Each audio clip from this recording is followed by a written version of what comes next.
નદીઓના ઘાટના નામ ભૃગુ ઘાટ હતું. એટલે અમે પેલા ગાઈડને પૂછ્યું કે આ ભૃગુ ઘાટ, તો ભૃગુ તો અમારા ઋષિ હતા, એના નામે ઘાટ અહીંયા કેવી રીતે? ત્યારે એમણે કહ્યું કે ઇતિહાસ એવું કહે છે કે તે ઋષિ અહીંયા આવેલા, ભૃગુ ઋષિ એ ત્યાં ટ્રાવેલ કરેલું, એટલે ત્યાં ભૃગુ ઘાટ છે. તો એ જે સંસ્કૃતિનો પ્રચાર પ્રસાર હતો અને એ દ્વારા આવા આદર્શ મૂલ્યો આપણે વિશ્વને આપેલા, પણ વચ્ચે આ કળિયુગની થોડી ખરાબી અને થોડી એન્ટી ઇન્ડિયા કલ્ચર માઇન્ડસેટથી બધી જે ટેક્સ્ટબુક લખાણી છે અને લખાવવામાં આવી છે, એમાં આમૂલ પરિવર્તનની જરૂર છે અને આ NEP 2020 દ્વારા સારી રીતે થશે. આપણી સંસ્કૃતિ, આપણો ઇતિહાસ, આટલું ભવ્યતા, પશ્ચિમના મહાન ઇતિહાસકારો, પશ્ચિમના મહાન તત્વજ્ઞાનીઓ, પશ્ચિમના મહાન બધા ઇન્ડોલોજીસ્ટ જે ભારત આવ્યા, એ ભારતની આ વાતો પર ફના થઈ ગયા. આર્નોલ્ડ ટોઇનબીએ પુસ્તક લખ્યું છે, થર્ડ વેવ લખ્યું છે, પાવર શિફ્ટ લખ્યું છે. એ પુસ્તકમાં આવા મોટા ઇતિહાસકારે લખ્યું, હું એમને વર્ડ ટુ વર્ડ અને લેટર ટુ લેટર કોટ કરું છું. બીજા વિશ્વયુદ્ધ પછીની ઘટના વર્ણવ તેમને લખ્યું છે, શબ્દશ અને અક્ષરશ કોટ કરું છું. From the time of consciousness, જ્યારેથી માણસને આમ જાગૃતતા આવી, પોતાના વિશે, સમાજ વિશે, પોતાની પ્રગતિ વિશે, ભવિષ્યનું વિચારતો થયો. From the time of consciousness until 6th August 1945, man had to live with a thought of his death as an individual. And when on 6th August 1945, when the first atomic bomb was dropped on Hiroshima, man has to live with the fact of his extinction as a species. 6th August 1945 સુધી આપણે વ્યક્તિગત રીતે મરવાનું છે અને વ્યક્તિગત રીતે મૃત્યુ છે, એવો એક વિચાર હતો. પણ 6th ઓગસ્ટ 1945 દિવસે હિરોશીમા ઉપર પહેલો બોમ્બ પડ્યો, ત્યારથી આપણે એક હકીકત સાથે જીવવાનું રહ્યું કે આપણે કોઈક દિવસ સમગ્ર મનુષ્ય જાતિ તરીકે સાફ થઈ શકીએ છીએ. આ વાત લખીને પછી એમણે સુંદર વાત લખી છે. At this supremely dangerous moment in the history of this world, the only way of salvation, the only way of human civilization to survive is the Indian way. મનુષ્યને અને મનુષ્યની આ સંસ્કૃતિને બચવું હશે તો ભારતીય રીતભાત, ભારતીય રહેણીકેણી, ભારતીય પ્રણાલિકાઓ એક જ રસ્તો છે. કારણ કે આપણા ઋષિ મુનિઓએ સાક્ષાત્કારથી આ બધી વાતો આપેલી છે, ઇમેજિનેશનથી નહીં. પશ્ચિમમાંથી વાતો આવેલી છે એ ઇમેજિનેશન અને ત્યાર પછી એક્સપેરિમેન્ટેશન ઉપર આવી છે. અહીં તો સાક્ષાત્કાર ઉપરથી એ બધી વાતો ઉતરેલી છે, એટલે એમાં વધારે રિયલાઇઝેશન છે. રોમા રોલાએ લખ્યું કે if I were to tell under which sky the human mind has developed its full potential, I would without any hesitation point it to India. કે મને કોઈ પૂછે કે કયા આકાશ નીચે માણસે સૌથી પોતે વધારે પોતાનું માઇન્ડ, એટલે ખાલી મગજ નહીં, ચેતના, પોતાની ચેતનાને સૌથી વધારે વિકસાવી હોય અને પોતાની ચેતનાને એ જાગૃત કરી હોય, તો હું કોઈ પણ જાતની શંકા વગર આઈ shell point it to India. એટલે આવા પશ્ચિમના પણ મહાન લેખકો, વિચારકોએ ભારત તરફ અંગુલી નિર્દેશ કર્યો છે અને આપણે ગાંડા છીએ કે આપણે એ તરફ જઈએ છીએ. માર્ક ટ્વેને લખ્યું, the east is going west and the west is going east, the twain shall never meet. આપણને અસ્મિતા નથી ને, એટલે આપણને એ તરફની દોટ વધારે છે.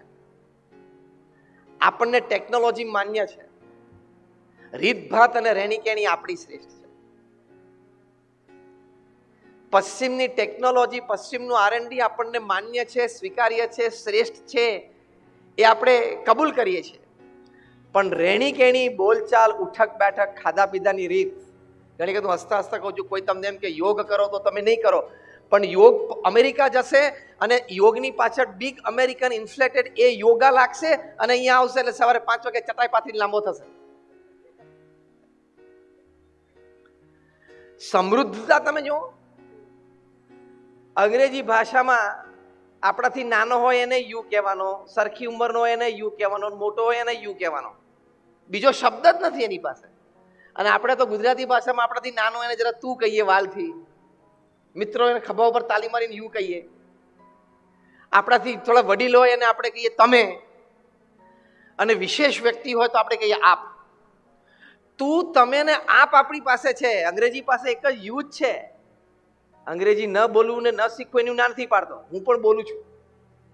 પણ આપણને આપણી ભાષા, આપણી સંસ્કૃતિનું જે અસ્મિતા એ આ એનઈપી અને આઈકેએસ દ્વારા એ આપણને પ્રાપ્ત થશે. એ ઇમ્પોર્ટન્ટ છે. અંગ્રેજીમાં પણ કે ઇઝ માય અંકલ, તો કાકો સમજવાનો કે મામો? એમ કે is my brother in law, તો સાળો સમજવાનો બને બી સમજવાનો. આપણી પાસે તો એના શબ્દો છે કે આ કાકા છે ને મામા છે, એની પાસે એક જ શબ્દ છે અંકલ. આપણી પાસે તો શબ્દ છે કે સાળો ના બને, એની પાસે એક જ શબ્દ છે બ્રધર ઇન લો. આ હું બહુ પ્રેક્ટિકલ નાની વાત કરું છું. વી હેવ ધીસ રિચનેસ, આપણી પાસે આ સમૃદ્ધિ છે. એ આ એનઈપી દ્વારા આપણી સરકાર શ્રી, આપણા માનનીય પ્રધાનમંત્રી શ્રી એ આપણામાં ચેતના જગાવવા માંગે છે. મોડર્ન એજ્યુકેશન અત્યંત આવશ્યક છે, કારણ કે તમારું બ્રેડ એન્ડ બટર છે. પણ રેણી કેણી વિચારધારા પ્રમુખ સ્વામી મહારાજ એક વાત ઘણી વખત કરતા કે અંગ્રેજો ભારતમાં 200 વર્ષ રહ્યા, આપણને પાટલું આપીને ગયા પણ આપણું ધોતિયું લીધું નહીં. એ બહુ દેશી ભાષામાં એક સરસ વાત સમજાવતા. અંગ્રેજો 200 વર્ષ ભારતમાં રહ્યા, આપણને પાટલું આપીને ગયા અને પણ આપણું ધોતિયું લીધું નહીં. એ લોકોને એની સંસ્કૃતિની એટલી અસ્મિતા છે. તમને આશ્ચર્ય થશે, ખબર છે એક વાત, આજે જ્યારે આઈકેએસ નું ઉદ્ઘાટન છે ત્યારે આ વાત મારે કરવી છે. ઇંગ્લેન્ડની એજ્યુકેશન સિસ્ટમમાં ધોરણ 12 સુધી તમને ફક્ત બ્રિટિશ હિસ્ટ્રી જ ભણાવવામાં આવે. યુરોપિયન હિસ્ટ્રી પણ નહીં, રશિયન હિસ્ટ્રી પણ નહીં, અમેરિકન હિસ્ટ્રી પણ નહીં. પહેલા તમે દેશની અસ્મિતા જગાડો તમારામાં. અને આપણને થાય કે આઈ એમ મોડર્ન ને આઈ એમ સેક્યુલર ને સી આમ ઓપન માઇન્ડેડ અને આઈ એમ લોજિકલ ને એમાં અડધો ગાંડો થઈ ગયો. અને પછી કોલેજમાં જાય, બીએ વિથ હિસ્ટ્રી કોઈ કરતો હોય ઇંગ્લેન્ડમાં, તો પછી એને કોઈ પણ હિસ્ટ્રી ભણવાની છૂટ છે. પણ 12 ધોરણ સુધી તો દેશની અસ્મિતા જાગે એવું જ ભણાવવાનું. એટલે આપણને ચાણક્ય અને ચંદ્રગુપ્ત મૌર્ય અને ચોલા ડાયનેસ્ટી અને સિદ્ધરાજ જયસિંહ ભણાવવામાં ના આવ્યા, કારણ કે મેકકુલે સમજતા હતા. જેણે આપણને આ એજ્યુકેશન સિસ્ટમ ભારતમાં નાખીને એ બહુ વિચારથી નાખી છે. મેકકુલે સ્પષ્ટ બોલ્યા કે ખાલી શરીરથી ભારતીય રહેવો જોઈએ, બાકી એના મનથી, એના વિચારથી, એની રહેણી કેણીથી, બોલચાલથી, ભાષા વેશભૂષાથી એ બ્રિટિશ બની જવો જોઈએ. એટલે એને આ સિસ્ટમ નાખી છે, એજ્યુકેશન સિસ્ટમ. અને એમને સ્પષ્ટ હતું કે અમે એજ્યુકેશન સિસ્ટમ નાખશું એટલે ભારતની સંસ્કૃતિ મિટાવી દેશું. અને આપણા વાળા તે વખતે વળી આઝાદી પહેલા વખતે અને આઝાદી દરમિયાન ને આઝાદી પછી 5-10 વર્ષમાં જેને રાજ કર્યું એ બધા ત્યાં ભણીને આવ્યા હતા, ત્યાંથી બધા ઇમ્પ્રેસ થઈ ગયા હતા અને પછી એ સિસ્ટમ એમણે ચલાવી. વી આર રીરાઇટિંગ આવર બુક્સ, અને જરૂરી છે. જે દિવસે અમેરિકાને બ્રિટિશર્સમાંથી આઝાદી મળીને વિધિન મંથ્સ અમેરિકામાં બધા જ બ્રિટિશ નામ બદલી નાખ્યા. એ લોકોએ એક સ્ટ્રીટનું નામ બ્રિટિશ ના રહેવા દીધું. જે દિવસે વેસ્ટ જર્મની અને ઈસ્ટ જર્મની એક થયા, જર્મની થયું એટલે ઈસ્ટ જર્મનીમાંથી બધા કમ્યુનિસ્ટ નેમ કાઢી નાખ્યા. એક પણ નામ ના જોઈએ, દેશની અસ્મિતાનું જ નામ જોઈએ. એટલે આપણે પણ નામ બદલવાની શરૂઆત થઈ ગઈ છે. નામ બદલાય તો એમાં કાંઈ જ ખોટું નથી. અમેરિકાએ બધા બ્રિટિશ નેમ બદલી નાખ્યા કે આપણા જ દેશની અસ્મિતા અને આપણા જ દેશની સંસ્કૃતિ અને આપણા જ દેશનો વારસો આપણા બાળકોને, સંતાનોને, ભવિષ્યની પેઢીમાં જોઈએ. ઈસ્ટ જર્મનીમાંથી પણ બધા કમ્યુનિસ્ટ નેમ કાઢી નાખ્યા અને કમ્યુનિસ્ટ લોકોની જે સ્ટેચ્યુસ 4 રસ્તા ઉપર હતા એ પણ કાઢી નાખ્યા. જરૂર જ નથી. We respect all, we respect and love all, but we trust and follow only one. દુનિયાભરના બધા દેશો પ્રત્યે આપણને આદર અને પ્રેમ છે, પણ મારે જે અનુસરણ કરવાનું છે એ તો હું એકનું જ કરીશ. એ હું એકનું જ કરીશ. જો એટલે આપણા માનનીય પ્રધાનમંત્રી શ્રી કોઈને પણ ભેટ આપે, visiting head of the state હોય કે અથવા ત્યાં ગયા હોય, શ્રીમદ ભગવદ્ ગીતા જ આપવાની. એ અસ્મિતા જગાવવા માટે આજનો આ કાર્યક્રમ ઇન્ડિયન નોલેજ સિસ્ટમ સેન્ટરનું આપણે ઉદ્ઘાટન કર્યું. નિરંજનભાઈ બરોબર છે ને? અને અસ્મિતા જાગે ને એટલે બીજું બધું જ થશે. પ્રાઇડ, અસ્મિતા જાગશે ને એટલે બધું જ થશે. પ્રમુખ સ્વામી મહારાજ 1984માં પોપને મળવાના હતા. આગલે દિવસે સાંજે રૂચર્સ એમને પ્રશ્ન પૂછ્યો, are you going to meet the pop in this dress? અત્યારે અમે જે સંતોએ આ ધોતીઓ અને ઉપવસ્ત્ર પહેર્યું છે ને ભગવું, એ પ્રમુખ સ્વામી મહારાજે સ્વામિનારાયણ પ્રણાલિકા પ્રમાણે પહેરેલું હતું. એટલે પત્રકારો પ્રશ્ન પૂછ્યો, કાલ સવારે તમે પોપ જ્હોન પોલને મળવાના છો, 1984ની આ વાત, તમે આ ડ્રેસમાં મળશો? પ્રમુખ સ્વામી અતિ સાહજિકતાથી કહ્યું, હા આ મારો કુદરતી ડ્રેસ છે, આજ અમારો ડ્રેસ છે, અમે આમાં જ મળશું. એમાં કોઈ ઓફેન્ડિંગ વાત નહોતી, કોઈના પ્રત્યે કોઈ ઓફેન્સ નહોતો, પણ આપણી સંસ્કૃતિ છે, આપણો ભાવ છે. કેટલું વૈવિધ્ય, કેટલું ઊંડાણ. એક આઈએસ ઓફિસર ભાગ્યેશ અહીંયા બેઠા છે, એટલે એક વાત એ સંબંધી મને કરવાની, અસ્મિતાની આ આઈકેએસ સેન્ટર બાબતે જ્યારે ઉદ્ઘાટન છે ત્યારે કહેવાનું કે દુનિયાભરમાં ભારતના ઓફિસર એક જ એવો વ્યક્તિ છે, અગેન આઈ રિપીટ, દુનિયાભરના ગવર્મેન્ટ ઓફિસર્સ કોઈ પણ દેશના તમે લો, એમાં ભારતના ગવર્મેન્ટ ઓફિસર એક જ એવો વ્યક્તિ છે કે જ્યારે આઈએએસ ને આઈપીએસ ક્લિયર કરે અને પછી એને કેડર મળે ત્યારે 25 વર્ષે, 26 વર્ષે, 27 વર્ષે એક નવી ભાષા એ શીખે છે.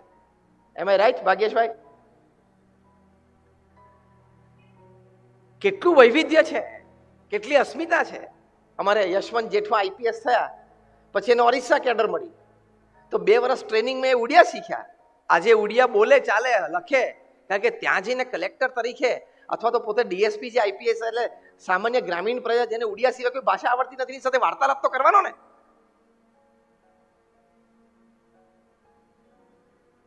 તો આ બધી અસ્મિતા જગાડવા માટે ડાન્સીસમાં તમે જો વી ઓફ મિનિંગફુલ ડાન્સીસ, કથકની વાત કરી, ત્યાં તો ડ્રમ ઉપર પછાડા કરીને લાઈટો જગમગાટ કરતી કરતી ડાન્સીસ કરે, એ રિધમેટિક હોય પણ મિનિંગફુલ ના હોય.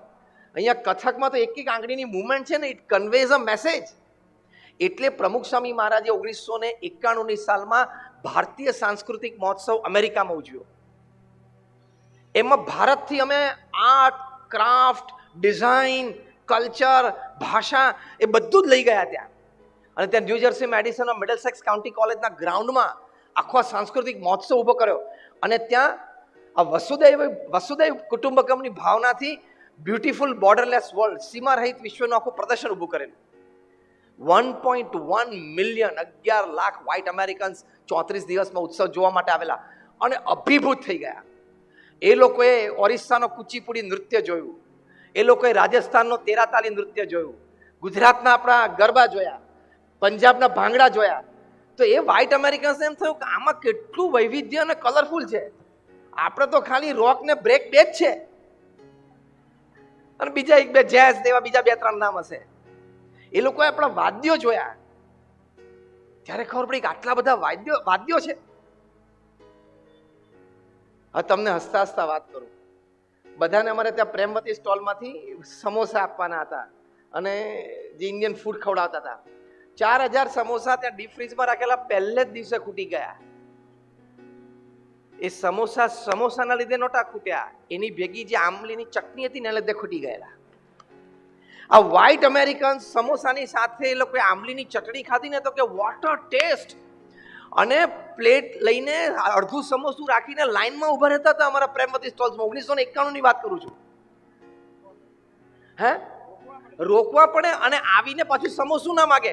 ધેટ બ્રાઉન લિક્વિડ આંબલીની ચટણી હતી, એમાં કઈ લાંબુ હતું નહીં, પણ એનો જે ટેસ્ટ આવી ગયેલો આ અમેરિકન્સને, કારણ કે એની જિંદગીમાં આંબલીની ચટણી ખાધી જ નહોતી. ફાસ્ટ ફૂડ અને બર્ગરથી જે 17 પ્રકારના રોગ છે, જે એ લોકોએ જ સાબિત કર્યું છે, વેસ્ટમાંથી આપણે જ કર્યું. અને આ વર્ષે આપણે મિલેટ યર ઉજવીએ છીએ. પ્રધાનમંત્રી શ્રી હમણાં જ 5 દિવસ પહેલા કીધું કે મિલેટ ધાતુ જે છે, એટલે કે ગ્રેઇન્સ છે, એમાં વિશ્વની ભૂખ મારવાની ક્ષમતા છે. એ ધાનમાં વિશ્વની ભૂખ મારવાની ક્ષમતા છે. એટલું બધું આપણું ભારત પાસે છે. એટલે અમે સ્વામિનારાયણ અક્ષરધામમાં દિલ્હીમાં આખું એક પ્રદર્શન ઊભું કર્યું છે. બોટ રાઇડ છે, તમારે બોટમાં બેસવાનું અને 10 મિનિટની બોટ રાઇડમાં ભારત વર્ષનું 10,000 વર્ષનો માનવ ઇતિહાસ તમને જોવા મળે. તમારી બોટ નાલંદા યુનિવર્સિટીના ક્લાસરૂમમાંથી પાસ થાય, તમારી બોટ અજંતા ઇલોરાના ગુફાઓ બનતી હોય એમાંથી પાસ થાય ને, બનતી હોય અને તમને પેલા ટાંકણી અને હથોડાથી કામ થતું હોય, બધું તમને સંભળાય. એટલે એનઈપી આઈકેએસસી ને આઈકેએસસી ના સેન્ટરના બધાને એક વખત તમે અક્ષરધામ દિલ્હી સાથે ગ્રુપ ટૂર કરજો. આ એક્ઝિબિશન જોશે ને એટલે બધાને અસ્મિતા જાગશે. તો આ આપણો ભવ્ય વારસો છે. એમાં જે આ મને વિષય આપ્યો છે, મને કહેલું કે તમે અડધો કલાક બોલજો, એટલે 15 મિનિટ પહેલા હું આ બોલ્યો, કારણ કે જે યોગ્ય હતું અને જે સમારંભ છે. હવે એના આધારે તણાવ મુક્ત જીવન, stress is an inevitable part. એ જીવનમાં બધાને આવે જ છે, એમાંથી કોઈ દૂર રહી શકતું નથી. હવે એને મેનેજ કેવી રીતે કરવું ને એ જ સમજવાનું છે. કારણ કે આપણા મન પ્રમાણે ઘટના ન બને એટલે સ્ટ્રેસ, આપણી ઈચ્છિત વાત આપણી પાસે ના આવે એટલે સ્ટ્રેસ, આપણે જે સ્થાનમાં રહેવું એ સ્થાનમાં ન રહી શકીએ એટલે સ્ટ્રેસ, આપણે જે પ્રવૃત્તિ કરવી એ ન કરી શકીએ એટલે સ્ટ્રેસ, આપણે જે વ્યક્તિ સાથે સંબંધ બાંધવો હોય એ વ્યક્તિ આપણી સાથે સંબંધ બાંધવા ઈચ્છતી ન હોય એટલે સ્ટ્રેસ. આ તમે યુવાનો હસ્યા ને, છેલ્લી બાબત ઉપર હસી ગયા, બરાબર ને? એટલે તમને એક સારી લીટીમાં સ્ટ્રેસ ના આવે એટલે એ સમજાવવાનું કે આપણે માનીએ કે આ વ્યક્તિ મને ગમે છે ને આ વ્યક્તિ મારા જીવનમાં આવે, પણ ગમતી વ્યક્તિ તમારા માટે જ બની છે એવું તમારે માની નહીં લેવાનું. એ માની લો છો ને એટલે સ્ટ્રેસ આવે છે. તણાવ મુક્ત જીવનની વાત છે ને. Whatever I like is made for me, it's wrong. તને ગમે છે એટલે તારા પ્રારબ્ધમાં છે એવું નથી હોતું. એમ તો ઘણા બધાને થવું હોય કે મને ગૂગલના સીઈઓ થવું છે, માઇક્રોસોફ્ટના સીઈઓ ગમે તો બધાને છે, પણ હવે તારા પ્રારબ્ધમાં નથી, તેવો કદાચ પુરુષાર્થ નથી કર્યો, વોટેવર. એટલે આવી બધી જગ્યાએથી તણાવ આવે છે. પણ બહુ જ પ્રેક્ટિકલ સ્ટેપ તમને કહું કે તણાવને મેનેજ કેવી રીતે કરવું. ફરી વખત, સ્ટ્રેસ ઇઝ ઇનેવિટેબલ, આવશે તો ખરો જ તણાવ. સંબંધોમાંથી આવશે, કાર્યમાંથી આવશે, અને ત્રીજી આપણા સ્વભાવ પ્રકૃતિમાંથી આવશે. હવે એને મેનેજ કેવી રીતે કરવું એ જ સમજવાનું છે. C you can't stop the rain, you have to use the umbrella. તમે વરસાદ નહીં રોકી શકો, પણ તમારે છત્રી અને રેઇનકોટનો ઉપયોગ કરતા શીખી જવાનું. એમ તણાવ રોકી નહીં શકો, તમારે એને મેનેજ કરતા શીખી જવાનું. તો પહેલો પ્રેક્ટિકલ સ્ટેપ શું છે? જ્યારે સ્ટુડન્ટ્સ બેઠા છે ને, આપણે છેલ્લા કંઈક 5 રાઉન્ડ પૂરા થાય એવું મને વાઇસ ચાન્સલર શ્રીએ કહ્યું, નિરંજનભાઈએ, કે લોકોના ક્વિઝ, ઓનલાઈન ક્વિઝ કોમ્પિટિશન ને પછી ગ્રેન્ડ ફાઇનલ એનો આ કાર્યક્રમ છે. તો તણાવની દ્રષ્ટિએ યુવાઓ માટે પહેલો પ્રેક્ટિકલ સ્ટેપ છે પ્રિપેર વેલ, તૈયારી સારી કરવી. અત્યારે યુવા અવસ્થા છે, તમારી પાસે સમય છે, તો કોઈ પણ કાર્ય કરવાનું હોય, કોઈ પણ જગ્યાએ પરફોર્મ કરવાનું હોય તો તમારે પ્રિપેર સારું કરવું પડે, પુરુષાર્થ કરવો પડે. તો તમે સ્ટ્રેસને મેનેજ કેવી રીતે કરી શકશો? તમે સારું પરિણામ લાવવાની શક્યતા વધારી શકશો, સંતોષકારક પરિણામ લાવવાની શક્યતા વધારી શકશો. અને જ્યારે સંતોષકારક પરિણામ આવે ત્યારે આપણને સ્ટ્રેસ ઓછો આવે અથવા ન આવે. તો પહેલો પ્રેક્ટિકલ છે પ્રિપેર વેલ. હંમેશા સારું હોમવર્ક કરવું. અને વિધાઉટ પ્રેપરેશન નોબડી પરફોર્મ્સ. કોઈ પરફોર્મ ના કરી શકે. સચિન તેંડુલકર આટલા God gifted cricketer, God of cricket કહેવાય, અને કેટલી આવડત એમનામાં, તો પણ કેટલું પ્રેપરેશન કરતા હતા. આજે વિરાટ કોહલી એની ફિટનેસ માટે રોજના 2 કલાક કાઢે છે. અને તું એમ કે આમ લગભગ તો આ 2 ચેપ્ટરમાંથી તો છેલ્લા 3 વર્ષમાં ક્વેશ્ચન પેપરમાં કંઈ પૂછાણું નથી એટલે નહીં પૂછાય આ વખતે. હું પ્રેક્ટિકલ બોલું છું ને એટલે આ બધાને ખબર પડી જાય તરત કે છેલ્લા 3 વર્ષના પેપર મેં રિફર કે એમાં લગભગ આ 2 ચેપ્ટર્સમાંથી કંઈ પૂછાણું નથી એટલે લગભગ આ વખતે તો નહીં આવે. અને જ્યારે લગભગ નહીં આવે એવું થાય ને એ વખતે જ એમાંથી આવે છે. એમ આઈ રાઈટ ઓર રોંગ? અને પછી પ્રશ્ન શરૂ થાય. એટલે પ્રિપેર વેલ. સચિન તેંડુલકર આટલા ગોડ ગિફ્ટેડ ક્રિકેટર, એ રિટાયર થયા ત્યારે એમની માટે તમે અભિપ્રાયો સાંભળો. એડમ ગિલક્રિસ્ટે કીધું કે I have seen God, he bats at number 4 in India. મેં ભગવાનને જોયા છે, 4થા નંબર ઉપર બેટ કરે છે ઇન્ડિયામાં. પાકિસ્તાનના આટલા મોટા પેસ બોલર વકાર યુનુસ, એને પૂછ્યું કે ડિસ્ક્રાઇબ સચિન ઇન 1 લાઇન. સચિનનું 1 વાક્યમાં વર્ણન કરો. એને 1 વાક્યમાં જે વર્ણન કર્યું છે એ કે Sachin can play a glance to a pace bowler with a walking stick. સચિનના હાથમાં બેટ નહીં આપવાનું, પેલો ગરડો માણસ લાકડી લઈને ચાલે ને લાકડી આપવાની. અને મારા જેવો પેસ બોલર સ્વિંગિંગ ડિલિવરીઝ નાખે ને 140 કિલોમીટરે, તો લેગ ગ્લાન્સ એ લાકડીથી મારી શકે. એટલું એનું જજમેન્ટ અને પરફેક્શન છે. એ સચિન તેંડુલકરને પૂછ્યું કે 20 વર્ષથી તમારી આંતરરાષ્ટ્રીય કારકિર્દી પછી તમે તમારી સફળતાનું રહસ્ય બતાવો. Times of India special copy તૈયાર કરેલી પૂરતી. સચિન બોલ્યા, રહસ્ય એટલું જ, રોજ સવારે 6 વાગે નેટ ઉપર જઈને 500 ડિલિવરી ફેસ કરવાની. પત્રકાર હોશિયાર હતા, તરત પ્રશ્ન પૂછ્યો કે તમે સારા ફોર્મમાં હોય ને આગલા દિવસે સેન્ચુરી કરી હોય તો? સચિન બોલ્યા, તો પણ સવારે 6 વાગે ઉઠીને 500 ડિલિવરી ફેસ કરવાની. પત્રકાર હોશિયાર હતા, આમાંથી ત્રીજો પ્રશ્ન પૂછ્યો, પણ તમે આગલા દિવસે નોટ આઉટ હો પાછું 9 વાગે રમવા જવાનું હોય તો? સચિને ત્રીજી વખત પણ એ જ જવાબ આપ્યો, તો પણ સવારે 6 વાગે ઉઠીને 500 બોલ ફેસ કરવાના. ચોથો પ્રશ્ન પૂછ્યો કે તમે સેન્ચુરી કરી હોય આગલા દિવસે અને તમે બધા ન્યૂઝપેપરમાં તમારું નામ ફોટોગ્રાફ આવ્યા હોય, તમને ખબર હોય આવવાના જ હોય, તો તમારું મન લલચાઈ ના જાય કે કયા ન્યૂઝપેપરમાં કયો ફોટોગ્રાફ છપાણો છે અને કઈ ફોટો લાઈન લખી છે? સચિન બોલ્યા, એ પણ 500 ડિલિવરી ફેસ કર્યા વગર પછી જ જોવાનું. પ્રિપેર વેલ. તમે સારું પ્રિપેર કરો તો સ્ટ્રેસને ઘણો બચાવી શકો છો તમે. સચિન જેવી વ્યક્તિ આટલી પ્રિપેર કરતી હોય તો તમે લોકો કેમ મહેનત ના કરી શકો? તમે લોકો કેમ ટેકન ફોર ગ્રાન્ટેડ કે આ ન થાય? Prepare well, then you can perform વેલ. તો પ્રિપેર વેલ અને પરફોર્મ વેલ હશે તો તમે થોડુંક પણ સંતોષકારક પરિણામ લાવશો ને તો સ્ટ્રેસને ઓછો લાવી શકશો જીવનમાં, ને આવશે તો થોડો મેનેજ કરી શકશો. એટલે પ્રિપેર વેલ એન્ડ પરફોર્મ વેલ.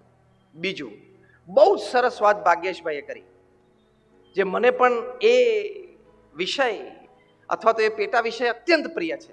કર્મણ્યવાધિકારસ્તે મા ફલેષુ કદાચન. પ્રમુખ સ્વામી મહારાજના જીવનમાં અમે આ સિદ્ધાંત સિદ્ધ જોયો છે ને, એટલે આટલી મોટી સંસ્થા ચલાવવા પછી પણ એમના જીવનમાં તણાવ નહોતો. પ્રમુખ સ્વામી મહારાજે જે આ BAPS સંસ્થા વિશ્વવ્યાપી બનાવી, આજે આપણે એક સેન્ટરનું ઉદ્ઘાટન કર્યું. પ્રમુખ સ્વામી મહારાજે એમના જીવનકાળ દરમિયાન 45 વર્ષમાં 1300 સંસ્થાઓ ઊભી કરી. 1300. તમે કોઈક વિદ્યાનગર કે આણંદના કે અહીંયા ચરોતરના મોટા બિલ્ડર હોય એને પ્રશ્ન તો પૂછજો, કોઈ મોટો બિલ્ડર મળે તો, કે તે 1300 જમીન ઉપર આમ પગ મૂક્યો છે? પગ. પ્રમુખ સ્વામી મહારાજે 1300 જમીન ઉપર 1300 પ્રોજેક્ટ કર્યા, અને એ પાછા નોન રેસિડેન્શિયલ, નોન કમર્શિયલ, બાંધીને વેચવાના નહોતા. અને એ પ્રોજેક્ટ પણ hospital, hostel, school, college, community centre, સંસ્કાર કેન્દ્ર, મંદિર, હરિમંદિર, અક્ષરધામ, એટલે કે સમાજ સેવા સંસ્થા ઊભી કરી. 1300 એકમો સમાજ સેવા સંસ્થાના ઊભા કરવા એ અત્યારે 750 કરોડની વસ્તીમાં તો પૃથ્વી ઉપર કોઈ નથી, અને ભવિષ્યમાં કોઈક થશે કે કેમ એ પ્રશ્ન છે. આ બધું એમને એમ થયું હશે? પ્રમુખ સ્વામીને પ્રશ્નો નહીં આવ્યા હોય? લીગલી પ્રશ્નો પ્રમુખ સ્વામીએ ફેસ કરેલા છે. જ્યાં પ્રોજેક્ટ કરવાનો ત્યાં આસપાસના લોકો તરફથી કોઈ અણસમજણના લીધે વિરોધ પણ પ્રમુખ સ્વામીએ ફેસ કરેલો છે. આ બધા જ પ્રશ્નો એમને ફેસ કરેલા છે. પણ એમને આ એક વાત સિદ્ધ હતી. અહીંયા વલ્લભ વિદ્યાનગરમાં એલિકોન એન્જિનિયરિંગ કંપની છે, એના જનરલ મેનેજર હતા નટુભાઈ પટેલ, એ જે કાયમ પ્રમુખ સ્વામી મહારાજ પાસે દર્શને આવતા. નટુભાઈ પટેલે આવીને પ્રમુખ સ્વામી મહારાજને બહુ જ સરસ પ્રશ્ન પૂછ્યો. તણાવ મુક્ત જીવનની આપણે વાત કરીએ છીએ, આ સમજણ જે શ્રીમદ ભગવદ્ ગીતાની ભાગ્યેશભાઈ વાત કરીને કેટલી અદ્ભુત અને દિવ્ય છે. આ પ્રમુખ સ્વામી મહારાજને નટુભાઈ પટેલે પૂછ્યું, સ્વામી, હું એલિકોન એન્જિનિયરિંગ કંપનીનો જનરલ મેનેજર છું, માલિક તો છું નહીં, એક કર્મચારી છું. આખા દિવસના કામ દરમિયાન ઘણા બધા તણાવ આવે છે. ભાગ્યેશભાઈ વાત કરીને ઘણા સ્ટ્રેસ આવી જાય, અને તમે બોલ્યા ને કે બ્લડ પ્રેશર વધીને ઘણી શરીરમાં ફીલ થવા માંડે થાય, એટલે કે એટલો બધો તણાવ આવી જાય. સાંજે 6 વાગે એકવાર ઓફિસ છોડું, એટલે હું તો કર્મચારી છું, એટલું ટેન્શન લઈને મારે ઘરે જવાનું હોય નહીં, તો પણ રાત્રે ઊંઘ નથી આવતી ઘણી વાર. આ બહુ એમને ખુલ્લા દિલથી એક વાર્તાલાપ કર્યો પ્રમુખ સ્વામી મહારાજ સાથે, મન મૂકીને એક વાર્તાલાપ કર્યો. પછી એમણે પ્રમુખ સ્વામી મહારાજને પૂછ્યું કે મેં તમને તમામ દિનચર્યામાં જોયા છે, સવારે મેં તમને પ્રાતઃ પૂજા કરતા જોયા છે, મેં તમને પ્રાતઃ ભ્રમણમાં જોયા છે, તમે વહીવટી મિટિંગમાં બેઠા હો, મોટો નકશો પાથરીને બેઠા હો અને ચર્ચા કરતા હો, એ રીતે પણ મેં તમારો ચહેરો જોયો છે. ટેલિફોન ઉપર કોઈની સાથે વાર્તાલાપ કરતા પણ જોયા છે, કોઈના પ્રશ્નનું સમાધાન કરતા પણ મેં તમને જોયા છે, કોઈને વ્યસનમુક્ત કરતા પણ મેં તમને જોયા છે. મેં તમને કોઈ પણ મનુષ્યના જીવનમાં જે દિનચર્યા દરમિયાન જે પ્રવૃત્તિઓ હોય એ તમામ પ્રવૃત્તિઓમાં મેં તમને જોયા છે. આટલું કહીને નટુભાઈએ પ્રમુખ સ્વામી મહારાજને પ્રશ્ન પૂછ્યો, પણ ક્યારેય મેં તમારા ચહેરા ઉપર તણાવ નથી જોયો, થાક નથી જોયો, કંટાળો નથી જોયો, દુઃખ નથી જોયું. એનું કારણ શું એ હું તમારી પાસે આજે શીખવાને સમજવા આવે છું. ત્યારે પ્રમુખ સ્વામી મહારાજે આ વાત કરી કે શ્રીમદ ભગવદ્ ગીતામાં ભગવાન કૃષ્ણએ વાત કરી છે કે કર્મણ્ય વાધિકાર હસ્તે મા ફલેષુ કદાચન, એટલે કર્મ કરવો આપણો અધિકાર છે.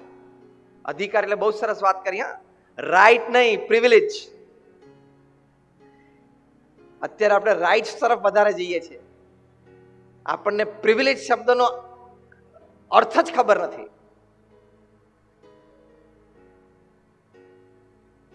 આપણે આપણું કાર્ય કરવું એ આપણો અધિકાર છે અને સારામાં સારા રિસોર્સિસ લગાડીને આપણે આપણું કાર્ય કરવું. જે કંઈ ભગવાન આપણે બુદ્ધિ શક્તિ, આવડત, હોશિયારી, પ્લેટફોર્મ, બેકગ્રાઉન્ડ જે આપ્યું છે લગાડીને આપણે આપણું કામ કરવું, પણ ફળ ભગવાનની ઈચ્છા ઉપર છોડી દેવું. એમ કહીને પ્રમુખ સ્વામી મહારાજ પોતે બોલ્યા કે અમે રોજ સવારે ઉઠીએ, આ પ્રમુખ સ્વામી મહારાજનો શબ્દ કોટ કરું છું, સવારે અમે ઉઠીએ એટલે અમારા ઈષ્ટદેવ ભગવાન સ્વામિનારાયણ, અમારા ગુરુ યોગીજી મહારાજને પ્રાર્થના કરીએ કે આજે મારે શું કામ કરવાનું છે. પછી આખો દિવસ એ કામ ભગવાને અમને જે બુદ્ધિ શક્તિ આપી છે એ દ્વારા અમે કરવાનો પ્રયત્ન કરીએ અને સાંજે અમારા ગુરુહરિ અને અમારા ઈષ્ટદેવના ચરણે અમે આપી દઈએ કે તમે મને જેટલી પ્રેરણા કરી એ પ્રમાણે મેં કામ કરવાનો પ્રયત્ન કર્યો છે, હવે તમારે જે ફળ નક્કી કરવું હોય એ કરજો, મને માન્ય છે. ભાગ્યેશભાઈ કીધું કે સાંજ પડે પછી આપી દેવાનું. એ તણાવ મુક્ત રહેવાની એક બહુ જ મોટી કળા છે. એટલે પ્રમુખ સ્વામીના ચહેરા ઉપર થાક નહીં. તમે જો, જ્યારે 1992માં ગાંધીનગરમાં અક્ષરધામ બંધાતું હતું એ વખતે મલ્ટીમીડિયા શો, પહેલી વખત ભારતમાં મલ્ટીમીડિયા શો 14 સ્ક્રીન ઉપર એક સાથે પ્રેઝન્ટેશન ચાલતું હોય. એ પ્રોફેસર ઝેરોસ્લાવ ફ્રિચ, જે ઝેકોસ્લોવાકિયાના હતા ઇલેક્ટ્રોનિક સાયન્ટિસ્ટ હતા, એમને આ ડિઝાઇન કરેલો. એની માટે એમને પ્રમુખ સ્વામી મહારાજની દિનચર્યા આખા દિવસની કેપ્ચર કરેલી નેચરલી. પછી એ ઝેકોસ્લોવાકિયા ગયા, લગભગ 1400 થી પણ વધારે સ્લાઇડ્સ એમણે બનાવેલી, કારણ કે પ્રમુખ સ્વામી મહારાજની આખી દિનચર્યા મૂકવાની હતી. ત્યાં જઈને પછી તો એમને તો 40 થી 50 જ સ્લાઇડ જોતી હતી. એટલે એ એમના લેબોરેટરીમાં ઘરે બેઠા, એક લેબોરેટરી એમને ઘરમાં તૈયાર કરી, વેર હી કેન વર્ક, અને આમ સ્લાઇડ જોવે જેમની ક્રિયા પ્રમાણે, અને જેમ લાગે કે આમાં સહેજ તણાવ, સ્ટ્રેસ, સહેજ આમ થાક, સહેજ આમ વ્રિંકલ, સહેજ આમ અણગમો, સહેજ આમ દુઃખ ચહેરા ઉપર, આંખમાં ક્યાંક દેખાય છે, એટલે સ્લાઇડ સીધી ગાર્બેજમાં નાખી દેવાની, સીધી જ ગાર્બેજમાં નાખી દેવાની. એમની પ્રક્રિયા હતી. 1400 સ્લાઇડ જે નેચરલ ફોટોગ્રાફ્સ પ્રમુખ સ્વામી મહારાજના હતા, હરતા મળતા, ભગવાનના દર્શન કરતા, જમતા, વાતો કરતા ફોન ઉપર, 1400 સ્લાઇડમાંથી પ્રોફેસર ફ્રિજ એક પણ સ્લાઇડ ડસ્ટબિનમાં નાખી ના શક્યા, એક પણ ચહેરા ઉપર તણાવ નહીં. પછી એમણે વાત કરી કે ઈરાનના શાહ માટે, શાહ ઓફ ઈરાન માટે મેં આ શો બનાવ્યો, મારે રીશૂટ કરવું પડ્યું. ભાઈ તમારી 1000 સ્લાઇડમાં બધી જગ્યાએ તણાવ દેખાય છે. એમને અમેરિકાના એક બહુ જ મોટા પ્રેસિડેન્ટ છે, હયાત છે એટલે હું નામ નથી આપતો, એમની માટે પણ એમણે આખો સ્લાઇડ શો તૈયાર કરેલો, એમાં પણ રીશૂટ કરવું પડ્યું. અને અહીંયા આવીને એને મૂંઝવણ કરી કે હવે 1400માંથી કઈ લેવું, એટલે રેન્ડમલી એમણે 40-50 પકડીને આ ગાંધીનગરમાં અક્ષરધામમાં મલ્ટીમીડિયા શો બનાવેલો.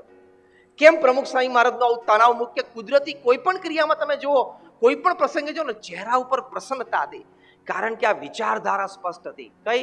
મેં તમને બે વાત કરીએ. એક તો તમારા કાર્ય માટે પ્રિપેર વેલ એન્ડ પરફોર્મ વેલ, પહેલું એ સિદ્ધાંત. ખૂબ સારી તૈયારી કરીને પરીક્ષા આપવાની, ખૂબ સારી તૈયારી કરીને પરફોર્મન્સ આપવાનો. અને બીજું, એ પરફોર્મન્સ આપ્યા પછી ભગવાનને પ્રાર્થના કરી લેવાની. એટલે ત્રીજો પી છે પ્રે વેલ, કે જે પણ પરિણામ આપો એ મને માન્ય છે. એટલે કોઈ સ્ટ્રેસ જ નહીં, ટેન્શન નહીં. આમે ભગવાને ક્યાં આપણી સાથે એમઓયુ કર્યું નથી, બેટા તો પૃથ્વી ઉપર જાન જે કે કર એમાં બધામાં તારું ઓકે ઓકે જ આવશે. ભગવાને એવું એમઓયુ કર્યું છે આપણી સાથે, મેમોરેન્ડમ ઓફ અન્ડરસ્ટેન્ડિંગ છે.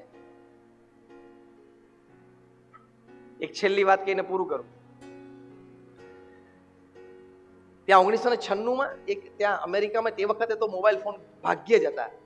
અમે લોકો ફેમિલી શિબિર્સ માટે પ્રમુખ સાંઈ મહારાજ સાથે ગયેલા. ત્યાં છે ને તમે લેન્ડલાઇન ઉપર કોઈને કોલ કરો ને સામેવાળાને એંગેજ હોય તો એંગેજ ટોનમાં એ ટેલિફોન કંપની એક સરસ ઓડિયો વગાડતી હતી. એ મને બહુ સ્પર્શી ગઈ એટલે યાદ રહી ગઈ. એ ઓડિયો એવી હતી, એ વખતે અમેરિકામાં ગિફ્ટ બોક્સ બનાવતા એક કંપની બનાવતી હતી, ચોકલેટના ગિફ્ટ બોક્સ જેને ઢાંકણું ના હોય. આ બહુ સમજ જેવી વાત છે. ગિફ્ટ બોક્સ છે, અંદર બધી ચોકલેટ છે, પણ એને ઢાંકણું નહીં. તમે બોક્સ ખોલી ના શકો. એક નાનું કાણું ઉપરથી તમારે પાડવાનું અને કાણામાં ધારો કે તમે, એ બાળકો માટેની ગિફ્ટ હતી એટલે નાનો બાળક બીજા એના મિત્રને બર્થડે ગિફ્ટ આપે, આ ચોકલેટ બોક્સ આપે એટલે પેલું કાણું પાડી અને રોજ એને મહેનત કરીને એની બાળકની આંગળી જાય એટલી જગ્યા કાણામાં, તમારી મારી ના જાય પાછી. તો રાત્રે આપણે ચોકલેટ ખાઈ લઈએ. પેલા બાળકની આંગળી અંદર જાય અને થોડીક એને મહેનત કરવી પડે એક ચોકલેટ બહાર કાઢવામાં. બહુ સારો મેસેજ હતો આ બોક્સમાં. એ આંગળી નાખીને મહેનત કરીને માંડ એક ચોકલેટ બહાર કાઢે. આની ઉપરથી આ ઓડિયો કસેટ વાગતી હતી એ વખતે એંગેજ ટોનમાં. બહુ સરસ હતી. Life is a box of chocolates. જીવન શું છે? ચોકલેટનું box. It doesn't have a lid. એટલે ઢાંકણું નથી. એટલે શું? તમે તમારું જીવન એક સમય આખું જોઈ શકતા નથી કે 2 વર્ષ પછી મારે શું થવાનું છે, 4 વર્ષ પછી મારા જીવનમાં શું થવાનું છે. એ બોક્સને, ચોકલેટના બોક્સને જેમ ઢાંકણું નથી એમ જીવનને પણ ઢાંકણું નથી. એટલે it doesn't have a lid. ત્રીજું વાક્ય હતું, you have to create a hole and put an effort to get one every day. તમારે રોજ પુરુષાર્થ કરવો પડશે એક ચોકલેટ ખાવા માટે. ત્યાં સુધી તો આપણને ચલો વાંધો નથી, પણ ચોથું વાક્ય અદ્ભુત હતું. આ તણાવ મુક્ત જીવન માટેની જે આપણે વાત છે ને એ સંબંધી વાત કરું છું. When you put your finger inside and get one chocolate, it can be square, it can be round, it can be rectangle. It may be red, it may be blue, it may be yellow, it may be green. It may be with wrapper, it may be without wrapper. A chocolate કંઈ પણ હોઈ શકે, ગોળ, લંબગોળ, ચોરસ, ખાટી, મીઠી, પીળી, ગમે તે હોઈ શકે જે તમારા હાથમાં આવે. કારણ કે તમારે તો મહેનત કરી, અંદર તો અંધારું જ છે, ખેંચવીને બહાર કાઢવાની છે. અને અંતે લખેલું એ વાક્યમાં, but which ever chocolate you get, eat it and enjoy it. જીવનમાં જે ચોકલેટ જે સમયે મળે ને, ખાઈને આનંદ કરવાનો કે મને આ ચોકલેટ કેમ ના મળી. એ વિચારથી જ તણાવ આવે છે. જે સમયે જે ચોકલેટ મળી એ મળીને ખાઈને આપણે આનંદ કરી લેવાનો. એટલે life is like a box of chocolates. એ આ તણાવ મુક્ત જીવન માટે આ ઉપદેશ ખૂબ જરૂરી છે. અને આ પણ શ્રીમદ ભગવદ્ ગીતાના બેઝ ઉપરનો જ વિચાર છે. Acceptance in life. અને તમે બધા વિદ્યાર્થીઓ, યુવાનો બેઠા છો, તમે બધી હમણાં 5 રાઉન્ડ ક્વિઝના આજે ગ્રેન્ડ ફાઇનલ હતું, તમે ક્વિઝના ઘણા રાઉન્ડ ક્લિયર કર્યા. કોઈક ફેલ થયા હશે, કોઈક પાસ થયા હશે, કોઈ મીડિયોકર રહ્યા હશે. તમે 90% લાવો અને તમે સારા એન્જિનિયર, ડોક્ટર બનો તો જ તમને સારી જોબ મળે અને પૈસા કમાઈ શકશો અને સમાજમાં પ્રતિષ્ઠા મેળવી શકશો એવું નથી. હા, એટલે એની ચિંતા નહીં કરવાની. તમે હુ યુ આર એ જાણીને તમે તમારી જાતને ખીલવશો ને, આખી સિલિકોન વેલી, વલ્લભ વિદ્યાનગર કે MS યુનિવર્સિટીમાંથી બધા જે એન્જિનિયર થાય છે ને, computer engineer, electronics engineer, IT, એ બધાને સિલિકોન વેલી જવું હોય છે. સેનોઝે જાય છે, કેલિફોર્નિયા જાય છે, ત્યાં ડોલરમાં $50,000, $70,000, $1,00,000 પગાર. પણ તમને ખબર છે લોકોને પગાર હાથમાં આપે છે કોણ? એ BCom થયેલો સ્માર્ટ વ્હાઇટ અમેરિકન મેનેજર. અને અહીંયા કેફ આવે કે મેં SP યુનિવર્સિટીમાંથી કમ્પ્યુટર એન્જિનિયર કર્યું, મને સેનોઝેમાં જોબ મળી અને $1,00,000 જોબ છે. પણ તને હાથમાં પગાર જે આપે છે ને એ BCom થયેલો છે, વ્હાઇટ અમેરિકન મેનેજર છે. એ તને $1,00,000 આપીને તારી બુદ્ધિમાંથી $10,00,000 કાઢી લે છે, ખબર? એટલે ખાલી IQ ઉપર જવાની કોઈ ચિંતા નથી. હા, બેસ્ટ પરફોર્મ કરું, પ્રિપેર વેલ કરું, પણ કદાચ પર્સન્ટેજ ઓછા આવે ને તો એની બહુ ચિંતા નહીં કરવાની. ગભરાઈ નહીં જવાનું, મૂંઝાઈ નહીં જવાનું. ઘણી બધી બીજી ક્ષેત્રો છે ને, ઘણા બધા ડિરેક્શન્સ છે. હવે એક હસતા હસતા વાત કરું છું, take it as a joke. એટલે હું પહેલા બોલી જાઉં, take it as a joke, હસતા હસતા વાત કરું છું. જેને 90% આવે ને એ એન્જિનિયરિંગ અને મેડિસિનમાં જાય અને ડોક્ટર ને એન્જિનિયર બને. જેને 15% હજી ઓછા આવે ને 75% એ કોમર્સ લાઈનમાં જાય, કંપની ખોલે અને આ 2 જણાને પગારે રાખે, જે અમેરિકામાં સિલિકોન વેલીમાં થાય છે. જેને હજી 15% ઓછા આવે ને 60% આવે ને પબ્લિક લાઈફમાં જાય અને આ 2 જણા માટે કાયદા બનાવે. Again I M telling it is a joke.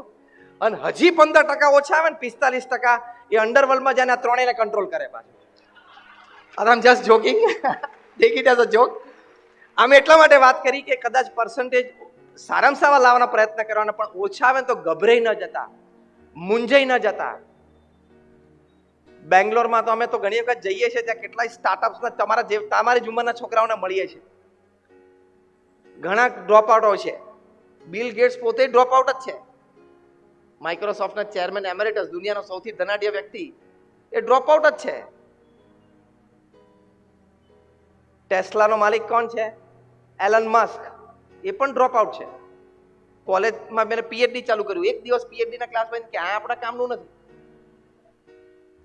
એટલે કોઈ કરતા હોય પાછા કાલથી વિડ્રો ના થતા કે આપણે એલન મસ્ક થવું છે, પાછું એમ ના થવાય.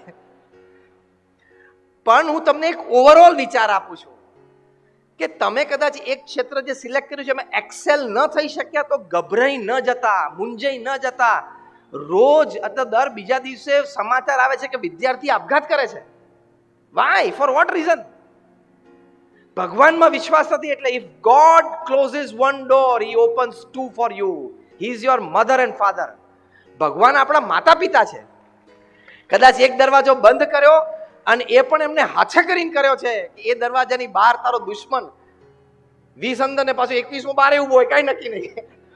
એ ઊભો છે એટલે તારી માટે દરવાજો બંધ કર્યો, બીજી 2 જગ્યા. જે ભગવાને આખી દુનિયામાં, તમે ખૂણામાં જાઓ, બેઝમેન્ટમાં જાઓ, ત્યાં પણ તમારી માટે ઓક્સિજન જીવવા માટે મૂક્યો છે. એ તમને ગુંગળાવીને થોડે મારી નાખશે. ઓક્સિજનનું ડિસ્ટ્રીબ્યુશન પૃથ્વી ઉપર વિજ્ઞાન નથી કરતું, એ ખબર છે ને? નાસા, ઈસરો અને પીઆરએલ અમદાવાદનું નથી કરતું, એ ખબર છે ને? અને એસપી યુનિવર્સિટીનું ડિપાર્ટમેન્ટ ઓફ સાયન્સ નથી કરતું, એ તો ખબર જ છે. ઓક્સિજનનું ડિસ્ટ્રીબ્યુશન 750 કરોડ માટે પૃથ્વી ઉપર વિજ્ઞાન નથી કરતું, એ ભગવાને સિસ્ટમ ગોઠવી છે. તોય કોઈની ફરિયાદ નથી કે ન્યુઝીલેન્ડમાં ઓકલેન્ડથી 100 કિલોમીટર પેલી બાજુ જાઓ ત્યાં ઓક્સિજન થોડોક ઓછો છે, અને આ બાજુ લેટિન અમેરિકામાં એમેઝોન નદીના કિનારે ગયો તો ત્યાં ઓક્સિજન વધારે છે. જેને 750 કરોડ રાત્રે આપણે સુઈ જઈએ, આપણને ભાન નથી હોતું, તોય ઓક્સિજનનો પ્રવાહ ચાલુ રાખે છે. એને તારા કારકિર્દીની ચિંતા નથી છે, પણ તું એને શરણે નથી ગયો. એટલે શ્રીમદ ભગવદ્ ગીતામાં ભગવાન કૃષ્ણએ કહ્યું, મન મના ભવ. બરાબર છે ને ભાગ્યેશભાઈ? તું મન મારામાં રાખ તો તારે કોઈ સ્ટ્રેસ જ નથી. મન મના ભવ, તું મારામાં મન રાખ. તરતી શોકમ આત્મવેદ લખ્યું છે. શોક એટલે આ જ સ્ટ્રેસ. એ આત્મવિદ જે માને કે હું આત્મા છું, આ બોડી નથી, તેને સ્ટ્રેસ જ નથી. આટલી રિચનેસ શ્રીમદ ભગવદ્ ગીતામાં આપણે દરેક ગ્રંથમાં છે. શોફેનઓવર આવા મોટા જર્મન ઇન્ડોલોજીસ્ટ ઉપનિષદનો અભ્યાસ કર્યો ને ગાંડા થઈ ગયા. ઉપનિષદ માથા ઉપર મૂકીને નાચવા માંડ્યા અને લખ્યું કે Upanishad has been the solace of my life and will remain the solace of my death. અહીંથી મને બધું મળી ગયું. એ આ એનઈપીમાં છે, એ આ ઇન્ડિયન નોલેજ સિસ્ટમ સેન્ટરમાં છે કે જીવનના મૂલ્યનિષ્ઠ જીવન બનાવવા માટે, જ્ઞાનમય જીવન બનાવવા માટે, ભક્તિમય જીવન બનાવવા માટે, ધર્મમય જીવન બનાવવા માટે આ આઈકેએસ એટલે ઇન્ડિયન નોલેજ સિસ્ટમ આજના સેન્ટરનું ઉદ્ઘાટન છે. Modern education is bread and butter. પણ તમે એકલી બ્રેડ એન્ડ બટર ના કહી શકો, જોડે એને ધક્કો મારવા માટે એક પીણું જોઈએ, નહીં તો ગળામાં ડૂચાન જેમ ભરાઈ જાય. એ આઈકેએસ છે. અંદર પહોંચાડશે અને પચાવશે સારી રીતે. એટલે તણાવ મુક્ત રહેવા માટે prepare well, perform well and pray well. આ પહેલો સિદ્ધાંત. અને બીજો સિદ્ધાંત, આપણે આપણું કર્મ બેસ્ટ નોલેજ પ્રમાણે કરવું, પછી ભગવાનની ઈચ્છા ઉપર છોડી દેવું. તો પ્રમુખ સ્વામી મહારાજે આટલી મોટી સંસ્થા ચલાવી. આજે મહંત સ્વામી મહારાજ 90 વર્ષની ઉંમરે આ બીએપીએસ સંસ્થાનું વહન કરે છે. વહીવટી પ્રમુખ પણ છે અને આધ્યાત્મિક ગુરુ છે. 26 વર્ષ પહેલા એમનું બાયપાસ થયેલું છે. 90 વર્ષની ઉંમરે તમને અહીંયા એક સેન્ટરના ડિરેક્ટર હોય તો એ સવારથી કેટલો તણાવ રહે છે, જવાબદારી. 1300 સેન્ટરના પ્રમુખ છે અત્યારે મહંત સ્વામી મહારાજ. 90 વર્ષની ઉંમરે રોજ 3.5 થી 4 કલાક વહીવટી મીટિંગ, કાં તો પ્રત્યક્ષ ને કાં તો વિડીયો કોન્ફરન્સિંગ, રોજના 35 થી 50 ઇનકમિંગ આઉટગોઈંગ ફોન કોલ, રોજના 70 થી 80 પત્રો, 90-100 પત્રોનો જવાબ અને રિસ્પોન્સિબલ આન્સરિંગ. અને છતાં તમે BAPS.org ઉપર અમારી વેબસાઇટ ઉપર મહંત સ્વામી મહારાજનો ડેઈલી અપડેટ તમે જોજો.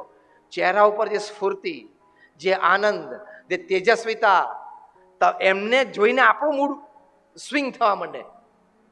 આ પ્રમુખ સાંઈ શતાબ્દી મહોત્સવમાં 1 મહિના સુધી જેટલા મહેમાનો આવ્યા ને બધાય મહંત સ્વામી મહારાજની આંખો અને ચહેરા ઉપર જે સ્ફૂર્તિ, તેજ, આનંદ, દિવ્યતા, એના જ બે મોઢે વખાણ કર્યા છે. કેમ? એમના અંતરમાં આ વાતો બહુ દ્રઢ છે.